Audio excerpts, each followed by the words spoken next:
Right, shall we read some fanfiction then, my lord? If we must. Oh, come on, you know you'll want to.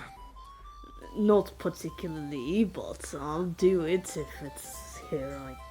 So I've managed to find this fantastic one online, or more importantly, I think you might have found it actually, but Yes, I details.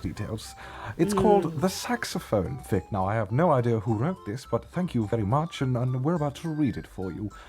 The characters involved in said fanfiction are Sebastian Michaelis, of course, myself, CL Phantom Hive, I think you all know who that is. Yes. Alois Trancy, nobody's favourite character. Not at all. Matsuno Todomatsu. Who? A canon character. And George Michael, the hit 90s artist who Oh, my favourite artist. wrote such classics like Careless Whisperer. I know that one.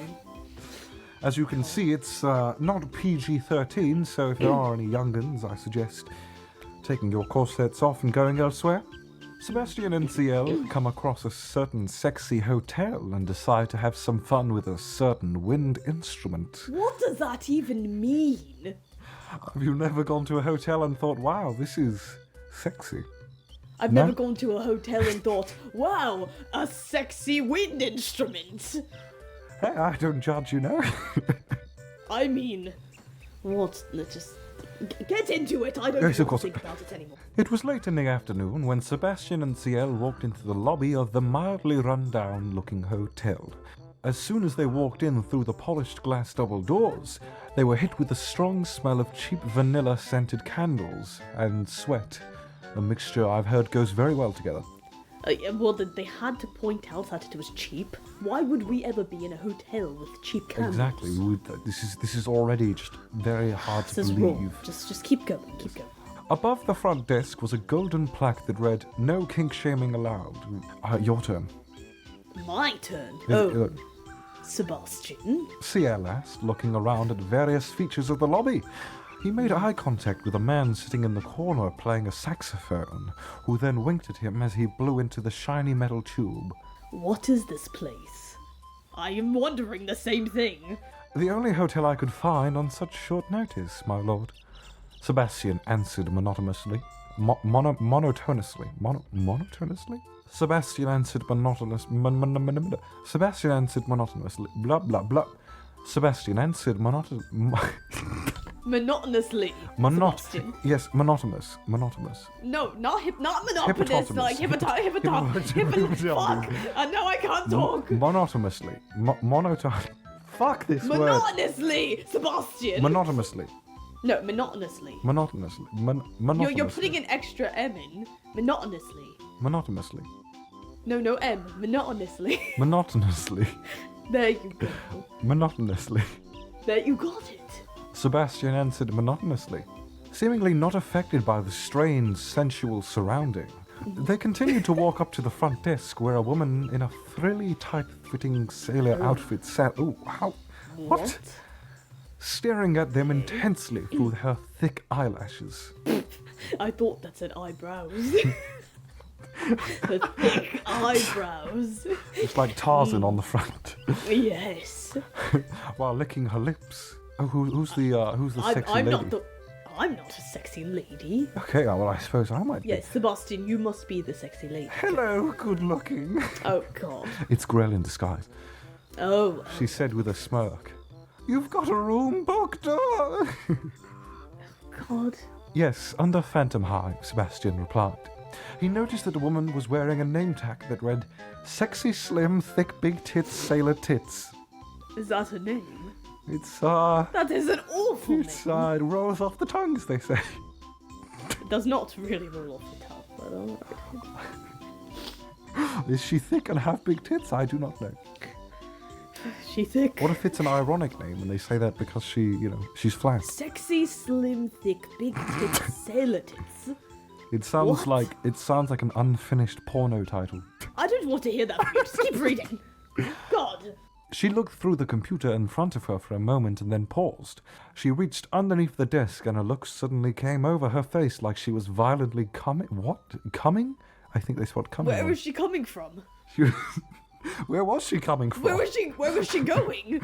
I don't understand. Sebastian, where was she going? I don't know. Perhaps find to out. fetch us some mints or the bill even.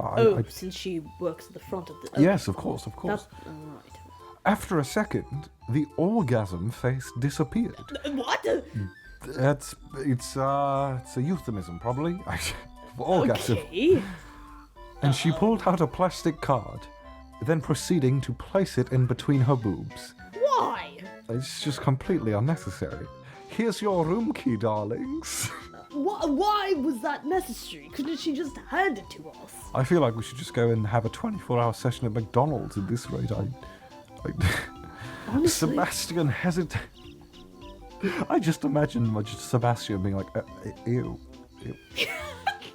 Yes. Sebastian hesitantly reached out and took the key from her cleavage. God. Accidentally brushing against her large, soft breasts. He Must quickly you pulled. say it like that? I had to. God. He quickly pulled his hand away and cringed because Me he's too. very. Because he's. Because he's very super gay and likes big cocks, but not boobs. Long big Sorry, cocks. attention to detail was always your thing, young lord. Big, long cocks, and not boobs with a Z and 2 zeros. God. Hope you enjoy your stay. With a lot of lines from Sexy Slim, No, Thick Big You've Taylor. said it completely wrong. It's hope you enjoy your stay, and you gotta hold it for as long as the lines are. Go again. Hope you enjoy your stay. You got it. That's right. Much. Said the Sexy Slim, Thick Big Taylor sits tit said with a wink. Fuck. Sebastian and performance. Ciel walked towards the hallway, passing by numerous girls dressed in maid outfits, Why? including this one guy running around completely naked, covered in white fluid. Stop eating cake at a time like this. Yes, Jesus, we're trying to check into our hotel, bloody hell. Frosting all over him. Oh, Take a jeez. shower. Nobody really knew what he was doing there, but they just let him stay because they felt bad for him. Such Did an you not pay? unnecessary detail. I don't know. He's squatting Not in the pay. hotel. I guess so. A homeless man running around covered in frosting. God, He can afford frosting, but he can't afford a hotel. The irony. disgusting. As they continued to walk to their room, they passed by numerous stands that sold various items. This is quite an unusual hotel, I must say. It is. Cheap scented candles, cherry flavored lube. That escalated very quickly. And for some reason, saxophones. Saxophones? It's such a strange item. There's a 5-for-1 offer, probably. CL passed them without a second thought. Sebastian, however, lagged behind a few steps, quickly reaching into his pocket, pulling out a 69 pence. Why? We'll find out now. He handed it to the girl behind the table who was dressed in a white schoolgirl outfit. Pip that was clearly too small for her. She, in turn, handed him a saxophone, which he quickly hid in his ass. You just shoved a saxophone up your ass. How did it fit in there? I mean, you're a demon. I guess Where you do you could do think the anything. cats go, my lord? Do not put cats up your ass. What? Where am I supposed to store them? In the closet? Do it. You're not even I supposed to ran have out of them in the room first in the place. closet. Well, you're not supposed to have them in the first place. You keep them outside where they belong. They feel nice inside. Sebastian, hurry up! It's your quote. Oh, okay. Sebastian, hurry up! God! The CL Hall turning around like a 10 out of 10 Swagmaster 360 no-scope 420 blaze hit. Fuck yeah, bitch. Sorry, young master, said Sebastian. He sped up his pace until he was next to Ciel as they continued walking down the hallway. They eventually arrived in their room, number 666. Oh ha, very funny. Sebastian inserted the room key into the doorknob and turned it, relishing the sound of metal scraping. Metal as the door just swung wide open. Oh. Oh. They both stepped inside the room, taking note of the red sheets neatly folded on 2 beds and dim mood lighting that encompassed the entire space. As they looked around more, they noticed a desk littered with various sex toys, a large flat-screen TV hanging on the wall, rose pellets scattered around the floor, and a small radio resting on the bedside table between the 2 beds. Out of curiosity, Ciel walked over to it and turned it on. Fucking song. Do you not know this song, Sebastian? Come on, sing it, Lord. No, God, must I? You turned the radio on. It's your responsibility. You touch my tra-la-la. Ooh, my ding-ding-dong. God damn it. Ciel immediately turned the radio off and awkwardly sat on his bed behind Sebastian. Sebastian, in response, said nothing. Instead, he turned the radio back on. How dare you? The enticing, smooth sound of the saxophone and George Michael's smexy voice rose from the background and wrapped itself around the two. Putting them in a smothering, unbreakable trance, they looked at one another, feeling an urge inside themselves. God. Young master, Sebastian murmured. He took a step towards Ciel, reaching out to grab his shoulder. He gradually moved closer to Ciel, until their faces were only inches apart. Do I have to? Come on, we're already this deep. Sebastian. Ciel breathed. Sebastian reached behind himself and shoved his hands down his pants. Ciel's eyes widened. Oh, God. Young master, said Sebastian, revealing the saxophone to him. I got you a toy. Oh, my God. A wicked smirk appeared on his face. Ciel's eyes travelled along the saxophone, eyeing the glistening golden knobs in curved shape. He wondered what they would feel like inside. What? I don't want a saxophone in me. And instantly gasped, flustered. Oh. God. Sebastian's gaze drifted over Ciel's body and his adorable red face. He leaned down and pressed his lips to Ciel's neck. Ugh. Now, he said, undress. Ciel gasped lightly and nodded. He slid himself onto the bed and began to remove his shirt. It fell to the floor in a rumpled heap. A rumpled heap? Prepare the noose. God. You know, Sebastian said, moving impossibly closer to Ciel, his lips ghosting over the shell of his ear. That shirt looks much better on the floor. I'm going to... This is how my life ends. Hello, darkness, my old friend. God.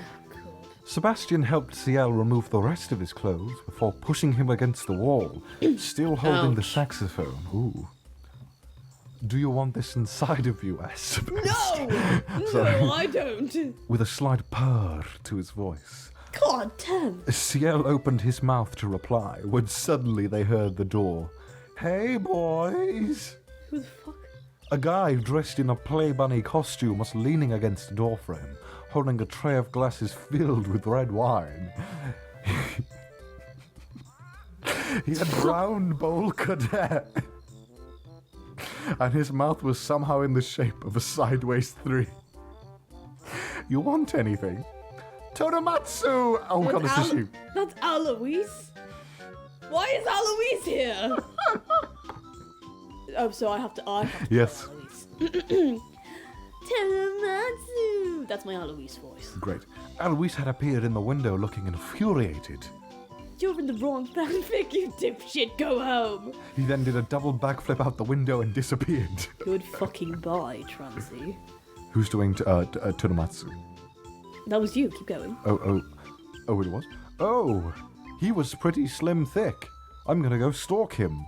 The guy apparently named Todomatsu just straight up dropped the tray of wine and ran out after Alois, jumping out the window dramatically.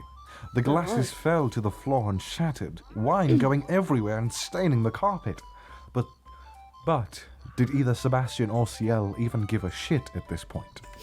No, they did not. Apparently not. Apparently we didn't. Sebastian and Ciel's eyes met once again, as if nothing had happened and the door hadn't been left open. Sebastian resumed his attempt at inserting the saxophone into Ciel, who moaned out in pleasure and ground into the mouthpiece. No. You have to moan out. You have to. It's the fanfic. Ooh, sexy. Yeah. Sebastian reached into the nearby bedside table drawer and pulled out a bottle of lubricant. He began to lube up the body of the saxophone and slowly, gently, pushing it further inside of him. Why? Ciel... Ciel I suddenly moaned loudly as he felt the first... Ciel suddenly moaned loudly as he felt the first knob of the saxophone enter his rectum. Please, someone find out who wrote this so I can send you after them. He instantly began to beg for more. I'm not going to beg for more. I promise you I'm not. You have to look. It's I'm not reading the this. line is there. I'm not Read the goddamn line, I am not. I will bring this goddamn saxophone over there. Please, Daddy, suffocate my anus like the little bitch I am. Oh, yeah. I will now proceed to vomit. I can't be a butler anymore. How dare you defile your master this way? God. Sebastian eventually managed to push the saxophone halfway up Ciel's ass. How did you do that? Aren't you the size of a saxophone? I'm basically the size of a saxophone, yes. Ciel, in Coming out of my mouth. Whimpered as the little knobs rushed against his walls. There's a gun to my head right now. What's stopping me? You need to do a little trigger? whimper.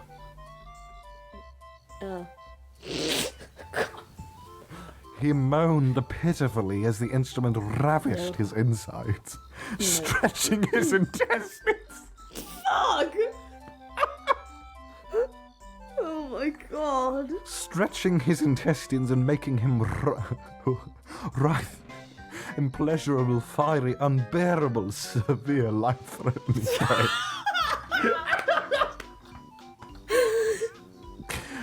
Sebastian grinned at Ciel's pain as he reached over and produced to add more lube to the saxophone.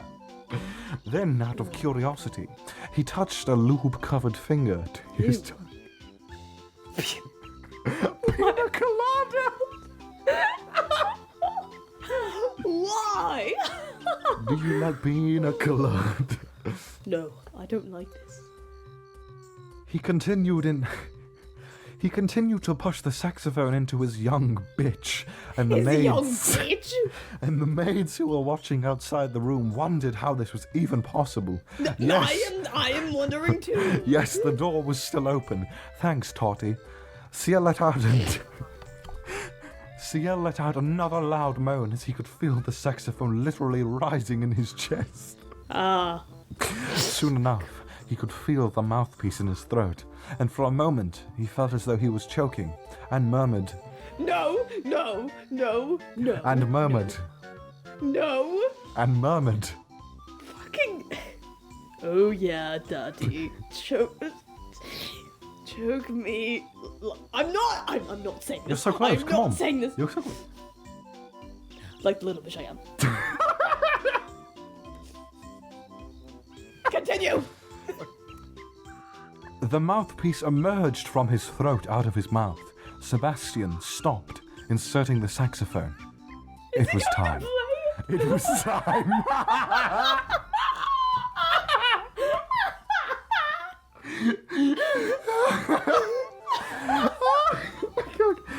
He moved to stand in front of Ciel and took out the mouthpiece with his mouth. Ciel looked up at him with glazed eyes, and Sebastian began to play the one and only song he had ever loved, Careless Whisperer. George Michael's intoxicating saxophone tune floated through the room from Ciel's ass. The beautiful music somehow managed to summon the real George Michael, who strolled sexily into the room and began to sing along to the smexy tune of Careless Whisperer. I feel so unsure as I take your hand and lead you to the dance floor as the music dies. Something in your eyes calls to mind the silver screen and all its sad goodbyes. His majestic voice filled the air, accompanied by Sebastian's saxophone playing. CL moaned in pleasure at the wondrous melody filling the air, swaying his enlarged hips. I'm going to fucking die. I'm going to fucking die. The contract's going to be null and void, and there's going to be a saxophone in me at my funeral! Why is this happening? They can play the saxophone for your funeral. You know what? No, just finish it, it's almost over. After all about 5 full minutes, the song came to an end, and George Michael, like Totty and Alois, jumped out the window. CL and Sebastian and CL watched him fly and heard his bones snap and his screech of pain as he collided with the concrete floor outside. Good fucking riddance. Well, he was not... Well, he will not be singing anymore, Sebastian said Sebastian as he removed the saxophone from CL's intestines with surprising speed. CL screamed in pain and pleasure because he's a dirty little bish, damn right. Oh my god, I'm going to punch you. And the maids all screamed. Well, shit. At least CL found interest in something new. The saxophone. Written by Emma and Megan, who are going straight to hell. Well, I hope you guys enjoyed this reading. I certainly did. And I hope you guys enjoyed the tune of Careless Whisperer and CL's whimper, moans, and saying that he was, what would you...